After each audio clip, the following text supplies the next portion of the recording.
اعوذ باللہ من الشیطان الرجیم بسم اللہ الرحمن الرحیم۔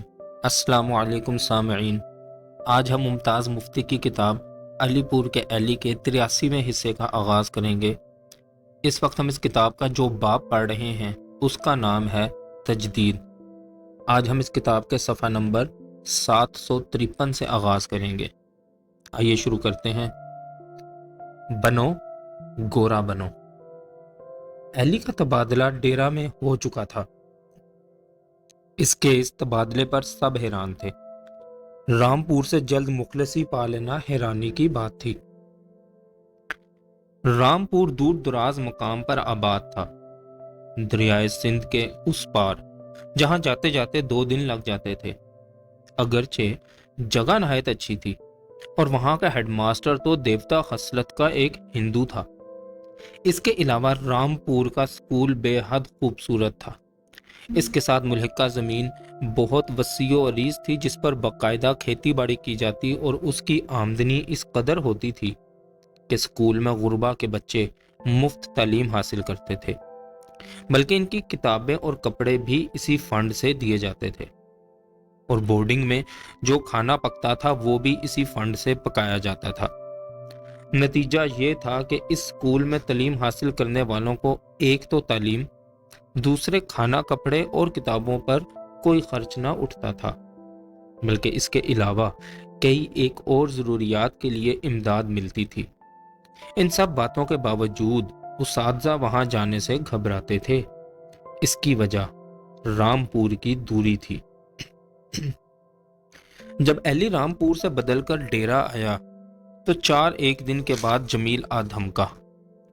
جمیل ڈیرا کے اسٹیشن پر ملازمت کر چکا تھا اور شہر کے بیشتر لوگ اس سے واقف تھے۔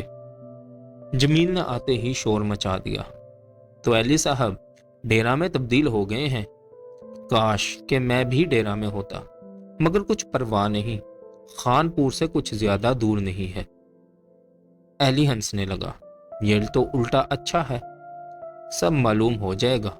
جمیل چلانے لگا، وہ اچھا ہوگا، وہ اچھا ہوگا، برخوردار کے سمجھ میں آ جائے گا کہ تم کو بڑا رانی خان بنا پھرتا ہے، عزت والا گنا جاتا ہے، اور ہم کو لوگ رذیل سمجھتے ہیں، حالانکہ ہم سب کا پیر و مرشد ہے، لیکن ایسا فریب دے رکھا ہے لوگوں کو کہ وہ تجھے باعزت سمجھتے ہیں۔ اچھا بیٹا، تو بھی کیا یاد کرے گا؟ ایلی نے حیرت سے جمیل کی طرف دیکھا۔ جمیل نے تو اس سے کبھی ایسی باتیں نہ کی تھیں۔ ارے دفتن اسے خیال آیا، گونگے کو زبان ملی ہوئی ہے، یار نے پی رکھی ہے۔ ہاں پی رکھی ہے، جمیل بولا۔ پھر تمہیں کیا تکلیف ہے سالے؟ لوگوں کو کیا تکلیف ہے؟ ہم جو جی چاہیں کریں، کوئی ہے سالہ جو پوچھنے کی جرت رکھتا ہو؟ شام کو سیر کے بہانے جمیل اسے شہر لے گیا۔ ایلی چونکہ نو وارد تھا، وہ شہر سے واقف نہ تھا، لہٰذا جمیل کے ساتھ ساتھ چلا گیا۔ ارے دفتن ایلی چونکا۔ شہر کے لڑکے اسے مانی خیز نظروں سے دیکھ رہے تھے، ہنس رہے تھے، کہہ رہے تھے، ارے دیکھ وہ ماسٹر جی جا رہے ہیں۔ ایک ساتھ کے لیے وہ چونکا، پھر اپنی طبعی بے نیازی کی وجہ سے سب بھول گیا۔ دفتن اس نے دیکھا کہ وہ چکلے میں کھڑا ہے۔ ارے وہ چلایا، یہ کہاں لے آئے ہو مجھے؟ ابھی دیکھ تو، جمیل بولا، آج ڈیرے کے بچے بچے کو پتا چل جائے گا کہ تو شرابی اور رنڈی باز ہے، اور کل وہ سکول میں تیرا مذاق اڑائیں گے۔ وہ ہنسنے لگا۔ پھر جمیل باری باری اسے ہر چوبارے پر لے گیا اور بڑے اہتمام سے اس نے بھائیوں سے اس کا تعارف کروایا۔ یہ الیاس آصفی ہے، میرا بھائی ہے، اور یہاں گورنمنٹ سکول میں ماسٹر ہے۔ وہ سب کی جب جمیل کے ڈیرے سے تبادلے پر افسوس کا اظہار کرتی تو وہ چلا کر کہتا، یہ ایلی جو یہاں ہے، بس سمجھ لو میں یہاں ہوں، میری جگہ یہ حاضری دیا کرے گا، کوئی کام ہو سیدھی سکول چلی جانا اور الیاس آصفی کا پوچھ لینا۔ ایلی سخت گھبراہٹ محسوس کر رہا تھا، مگر جمیل کے سامنے بے بس تھا۔ آخر کار جمیل ایلی کو لے کر ایک چوبارے میں جا پہنچا۔ یہ گھر میرا خاص گھر ہے، وہ بولا۔ ان کے مجھ سے پرانے مراسم ہیں، آؤ تمہیں ملاؤں۔ ہاں بھائی، حساب سے کھڑی ہو جاؤ۔ یہ ہے سب سے بڑی بنو، اور یہ منجھلی گوری، اور یہ چھوٹی بنو۔ بیٹھ جاؤ، اب سب بیٹھ جاؤ۔ وہ تینوں بیٹھ گئیں۔ اتنے میں باہر سے کسی نے آواز دی اور دو خوش پوش پٹھان داخل ہوئے۔ ارے بھائی! جمیل انہیں دیکھ کر چلایا۔ گاہک خواہ مخواہ منہ اٹھائے چلے آ رہے ہیں۔ نو واردوں نے تینوں بہنوں کی طرف دیکھا۔ بنو اٹھی اور ان کے قریب جا کر کہنے لگی، آپ کچھ دیر کے بعد آ جائیں۔ ان کے جانے کے بعد اس نے دروازہ بند کر دیا اور واپس اپنی جگہ آ بیٹھی۔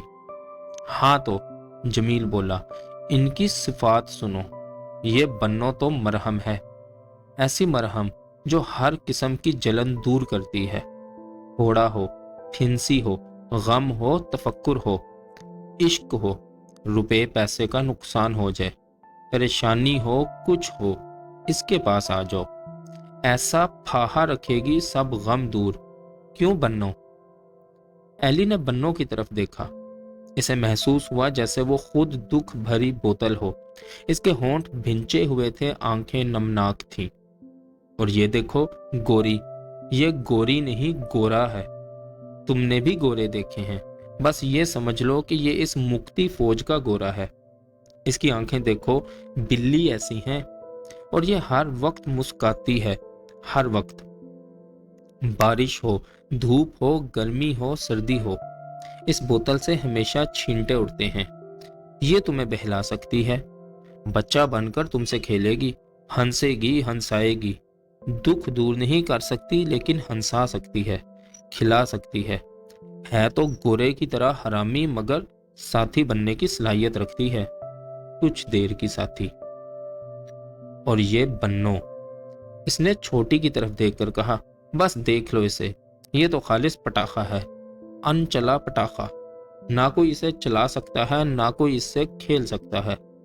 اگر اضطراب پیدا کرنا ہو، اگر دیوانگی حاصل کرنی ہو، اگر اطمینان کھونا ہو، اگر طوفان کے ہچکولے دیکھنے ہوں، تو اس سے آ ملو۔ یہ ایک ہنگامہ ہے، بارود ہے، منچل پوٹاش ہے۔ اور ایلی، یہ میرا اپنا گھر ہے۔ یہاں میں نے 2 سال گزارے ہیں، 2 سال، اور اب یہ تمہارا گھر ہے، سمجھے؟ اور اگر تم نے یہاں باقاعدہ حاضری نہ دی تو مجھ سے برا کوئی نہ ہوگا۔ اگلے روز جب ایلی اسکول گیا تو اس کی طرف انگلیاں اٹھ رہی تھیں۔ لڑکے اسے دیکھ کر مسکرا رہے تھے اور وہ سوچ رہا تھا کہ وہ کس طرح ان لڑکوں کو کنٹرول کرے گا، کس طرح ان کے سامنے استاد کی حیثیت سے کھڑا ہوگا۔ لیکن اس معاملے میں اسے اپنے آپ پر اعتماد تھا۔ اس نے کبھی رسمی طور پر سبق نہ پڑھایا تھا۔ اس کی باتیں سن کر لڑکے تعجب سے اس کی طرف دیکھتے جیسے انہیں اپنے کانوں پر یقین نہ آ رہا ہو، پھر آہستہ آہستہ مسکرانا شروع کرتے اور بالآخر اس کے دوست بن جاتے، خاص طور پر وہ شیطان لڑکے جنہیں کنٹرول کرنا مشکل سمجھا جاتا تھا۔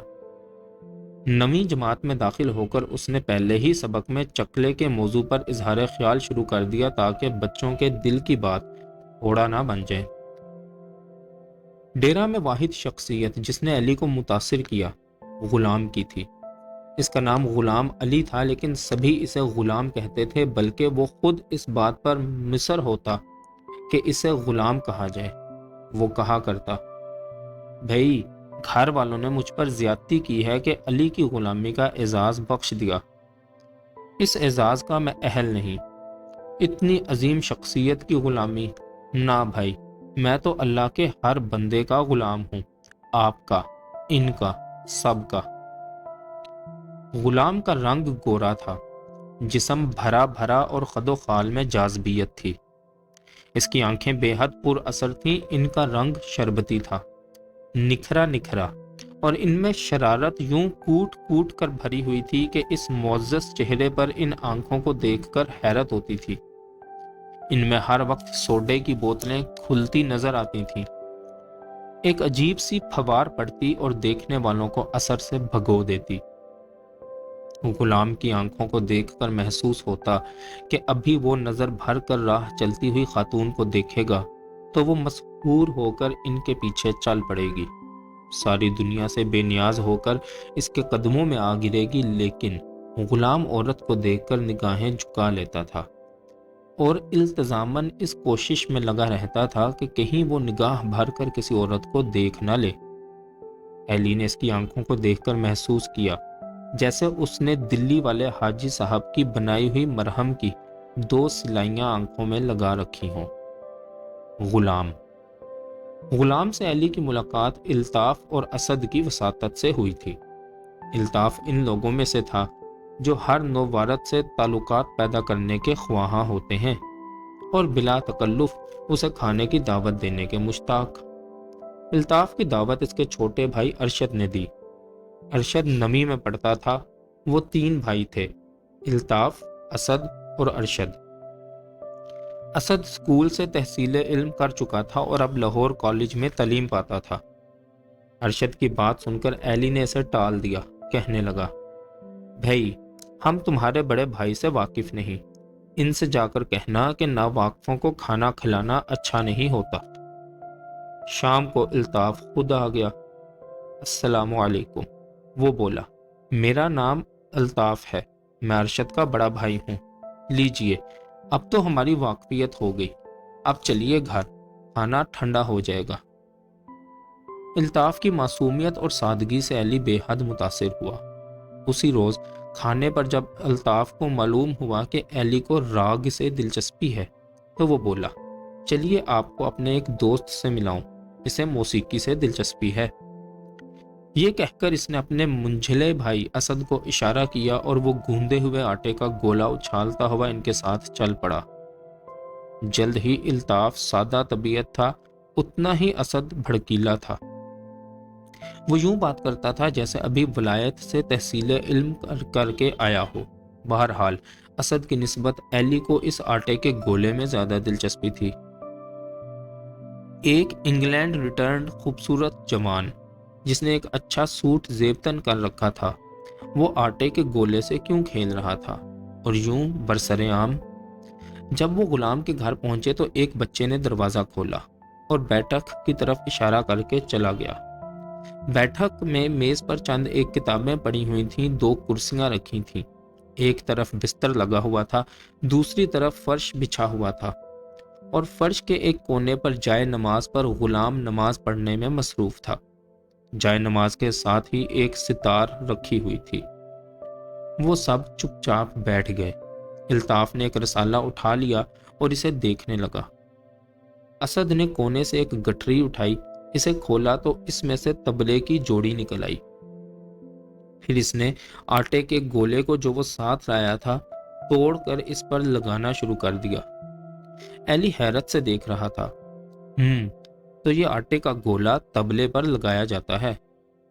غلام نے سلام پھیرا اور پھر کسی سے بات کیے بغیر، السلام علیکم کیے بغیر ستار اٹھا لی اور اسے بجانے لگا۔ اس کے ساتھ مدھم لے میں اسد نے طبلہ بجانا شروع کر دیا۔ وہ خاموش بیٹھے تھے، ستار گویا کراہ رہی تھی اور طبلے کی تھاپ دل میں اترتی جا رہی تھی۔ ایلی یہ بھول گیا کہ وہ کہاں بیٹھا ہے، کون ہے اور اسے کیا کرنا ہے۔ کوئی 10 منٹ کے بعد دفتن دھن دھن کی آواز آئی اور ساز ختم ہو گیا۔ غلام مودبانہ اٹھ بیٹھا۔ معاف کیجیے، وہ ایلی سے مخاطب ہو کر بولا، میں نماز میں مصروف تھا، آپ کو انتظار کی زحمت کرنی پڑی۔ لیکن آپ تو ستار بجا رہے تھے، ایلی بولا۔ نہیں تو، غلام بولا، میں تو نماز کے بعد دعا مانگ رہا تھا۔ دعا مانگ رہے تھے؟ ایلی نے دہرایا۔ جی، غلام نے کہا، دعا زبان سے نہیں مانگی جا سکتی، دل کے تاروں کی لرزشوں سے مانگی جاتی ہے، اور یہ ستار غلام کا دل ہے۔ اسد نے ہنس کر کہا، بس یہی ہے، غلام بولا، میری ساری کائنات یہ ستار ہے، اسی سے نماز پڑھتا ہوں، اسی سے دعا مانگتا ہوں، یہی بھگتی ہے، یہی نروان ہے۔ سوڈے کی 2 بوتلیں کھلیں، رنگ پچکاری کی پھوار پڑی، پنگھٹ جھول کر پاس آ گیا۔ گوپیوں کی قطاریں رقص کرنے لگیں، دور کنہیا کی مرلی کی مدھم سریں گونج رہی تھیں۔ ایک ساتھ کے لیے ایلی بھنچکا رہ گیا۔ ارے یہ کیا چیز ہے؟ یہ نمازیں، یہ دعائیں، یہ لرزشیں اور یہ نگاہ، بس ایک ساتھ میں نہ جانے کیا کر دیا۔ ایلی غلام کا غلام بن گیا۔ اس کے بعد ایلی کا دستور ہو گیا۔ اسکول سے فارغ ہونے کے بعد رات کا کھانا کھا کر وہ غلام کے پاس جا بیٹھتا۔ غلام جائے نماز پر ستار بجاتا۔ ایلی اپنا سر گھٹنوں میں دیے بیٹھ رہتا۔ اس کی آنکھوں سے ٹپ ٹپ آنسو گرتے، بے مقصد آنسو، غم کے نہیں، وافر جذبات کے آنسو۔ حتیٰ کہ عشاء کی نماز کا وقت ہو جاتا اور غلام اٹھ کر نماز پڑھنے لگتا اور ایلی گھر چلا آتا۔ کرم نوازی۔ چند ہی دنوں میں ایلی غلام کا بے تکلف دوست بن گیا، بلکہ ایلی کو غلام سے محبت سی ہو گئی۔ غلام کی طبیعت میں بلا کی رنگینی تھی، لیکن نہ جانے اس رنگینی کے دھارے کا رخ کدھر کو مڑ گیا تھا۔ اس رنگ پچکاری نے روپ بدل لیا تھا۔ اس کے علاوہ اس کی طبیعت میں بلا کی سادگی تھی۔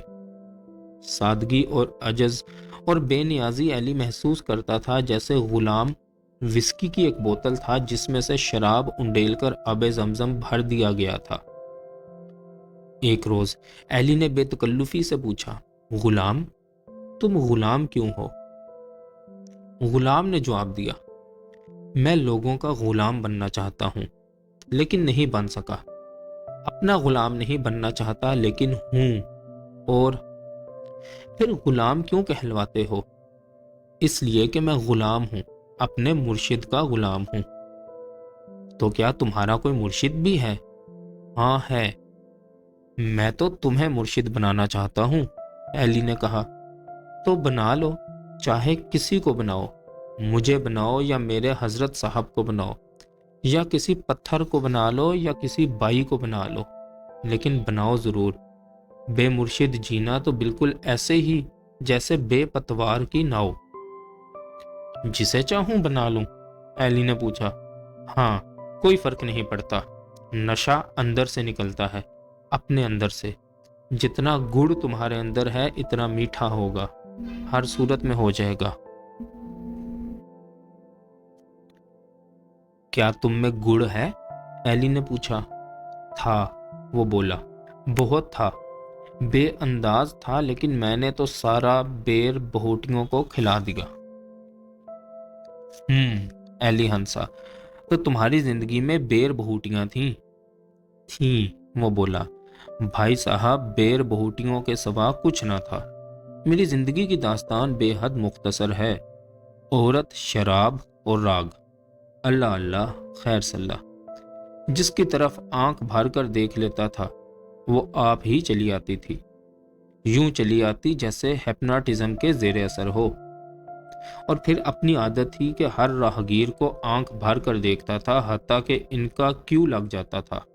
وہ ہنسنے لگا۔ میں نے تو اپنا سارا گڑ ان بیر بہوٹیوں کو کھلا دیا۔ اگر 10 سال پہلے مرشد مل جاتے تو آج تک بہت بڑا ولی بنا ہوتا، تمہاری قسم۔ اور اب؟ ایلی نے پوچھا۔ اب تو کچھ ذرے رہ گئے تھے، سارا ہی لٹا بیٹھا تھا۔ شکر ہے اللہ کا، اگر اس کا کرم نہ ہوتا تو نہ جانے کیا ہوتا۔ غلام، ایلی نے پوچھا، تم نے مرشد کی جستجو کی تھی؟ وہ بولا، مجھے تو شعور بھی نہ تھا کہ مرشد کسے کہتے ہیں، کبھی اس زاویہ نگاہ سے دیکھا ہی نہ تھا، خیال بھی پیدا نہ ہوا تھا۔ تو پھر کیسے مل گیا؟ ایلی نے پوچھا۔ بس اللہ نے دے دیا، بیٹھے بٹھائے دے دیا، کرم نوازی کر دی۔ آخر کس طرح؟ ایلی نے پوچھا۔ یہ بھی ایک راز ہے۔ وہ بولا، اسے راز ہی رہنے دو، تم اسے سن کر کیا کرو گے؟ مجھے تو اللہ پر اعتماد ہی نہیں، ایلی نے کہا۔ ہاں، اس نے ایک بھرپور نگاہ ایلی پر ڈالی۔ تمہیں اعتماد نہیں ہے، اسے تو ہے۔ اس نے ستار اٹھا لی اور بجانے لگا۔ ایلی نے کچھ کہنا چاہا تو غلام نے ہاتھ کے اشارے سے چپ کروا دیا۔ باتیں کرنے سے کچھ نہیں ملتا، وہ بولا،